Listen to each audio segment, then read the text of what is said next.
Back to news. ఒకరు shirt మడత పెడతామంటే మరొకరు కుర్చీ మడత పెడతామన్నారు. ఇవి సీఎం జగన్, ప్రతిపక్ష నేత చంద్రబాబు మధ్య డైలాగ్ వార్.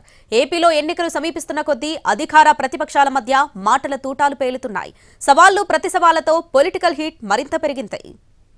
ఏపీ రాజకీయం అంటే ఇన్నాళ్లు ఒకెత్తు, ఇప్పుడొకెత్తు. తొడలు కొట్టడం, సవాళ్లు విసరడాలే కాదు, సినిమాల రేంజ్లో డైలాగులు పేలుతున్నాయి. వైసీపీ టీడీపీ మధ్య వార్ మామూలుగా లేదు. ఎన్నికలు సమీపిస్తున్న కొద్దీ నేతల మాటలు కోటలు దాటుతున్నాయి. పంచ్ డైలాగులతో కార్యకర్తలను మరింత రెచ్చగొట్టి ఎన్నికల శంఖారావం మోగిస్తున్నారు. యుద్ధానికి సిద్ధమంటూ వైసీపీ దూసుకు వెళుతుంటే సంసిద్ధమంటూ టీడీపీ దూకుడు పెంచింది. ప్రతిపక్ష పార్టీలే టార్గెట్ గా హాట్ కామెంట్స్ చేశారు సీఎం జగన్.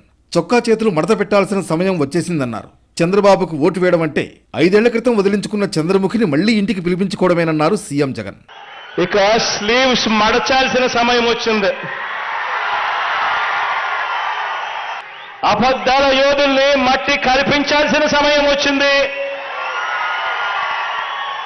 మీ మీదకు పదును పెట్టి మంచి చేస్తున్న ప్రభుత్వానికి అండగా నిలబడాల్సిన సమయం వచ్చింది. చంద్రబాబుకు ఓటు వేయడము అనంటే 5 ఏళ్ల క్రితం వదిలించుకున్న చంద్రముఖిని మళ్ళీ వారి ఇంట్లోకి తీసుకొని రావడమే అని చెప్పి ప్రతి ఇంటికి వెళ్ళి చెప్పండి. ఇటు జగన్ కు కౌంటర్ ఇచ్చారు చంద్రబాబు. వైసీపీ ప్రభుత్వంపై తిరగబడాల్సిన సమయం వచ్చిందన్నారు. సీఎం కుర్చీ మడత పెడితే టీడీపీ కార్యకర్తలు, జనసైనికులు కుర్చీలు మడత పెడతారంటూ కౌంటర్ అటాక్ చేశారు.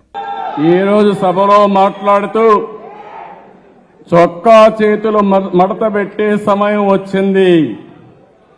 నువ్వు మీ వైసీపీ కార్యకర్తలు చొక్కాలు మడత పెడితే మా టీడీపీ కార్యకర్తలు, జన సైనికులు, ప్రజలు కుర్చీలు మడత పెడతారు.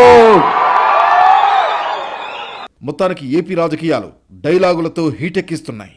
తగ్గేదే లేదంటూ ఒకరిపై మరొకరు పంచులు విసురుకుంటున్నారు.